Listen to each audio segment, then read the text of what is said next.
Hey everybody, welcome to another edition of the Library Marketing Show. I'm Angela Hursh from superlibrarymarketing.com, and my mission is to help make your job as a library marketer easier and more effective. I'm outside because it's a gorgeous day today in my hometown of Cincinnati, Ohio. The weather is really warm. It's making me think of summer, which made me start thinking today about what happens this year to summer reading. I'm really worried that the coronavirus is going to make it really difficult for libraries around the world to plan their beloved summer reading program. So I had some thoughts that I think might make it easier this year for us to do summer reading so we can continue to provide that for our patrons without overtaxing our staff. The first suggestion I have for libraries is maybe think about delaying the start of your summer reading or shortening your program. If your program normally lasts 2 months, you might think about scaling it back to a month and starting it in July, because quite honestly, we don't know what's going to happen with social distancing in June. And I think it's okay. I think your customers, your public, your community will understand if you delay the start of the summer reading program.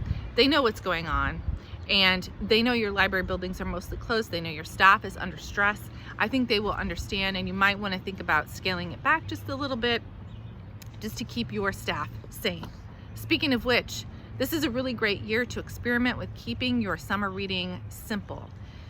Try not to do as much, if you're not going to have it as long of a period, not as many programs, maybe not as many levels, maybe not as many different prize levels.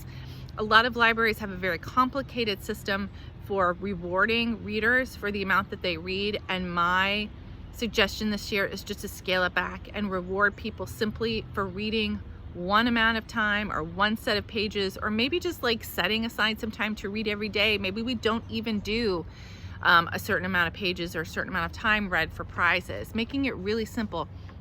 Staff are not the only ones dealing with a lot right now during the coronavirus. Your customers are also emotionally burdened, and I think if you pull it back a little bit and keep it simple, that will help them as well. Of course, this is going to be a year to experiment with taking everything online. We should have online printable reading logs.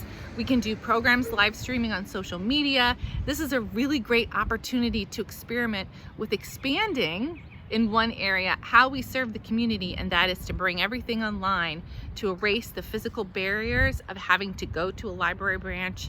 You can still do summer reading. You can kind of do all of the things you normally do, just do it online through social media and live streaming. I'm really excited to see how that happens. If your library is already planning summer reading and you have other suggestions to share with our viewers, I would love to hear about it. You can put it in the comments or go to superlibrarymarketing.com and click on the Library Marketing Show tab to add your comments to this story or to send me your comments in an email. We do have Kudos this week, and that is for the St. Helens Library System. That's in England, and they have been doing this amazing thing. So they have a whole bunch of people who had signed up for their library outreach. In other words, they bring library materials to these folks' houses because they may be disabled or they may be elderly. They're in that vulnerable population for COVID-19, and their librarians have been reaching out to the customers signed up for that service just to make sure that they're doing okay and that they don't need any supplies or anything else. They're providing an extra service. They're not bringing books, they're bringing them groceries or whatever else they need if they so choose, if the librarian feels comfortable doing that. And I just wanted to give them kudos. That's really going above and beyond the job of a librarian, and I thought they should be recognized.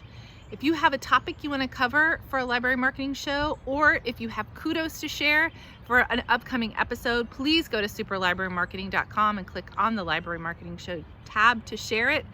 Thank you for watching. Like, share, subscribe, and I'll see you next week.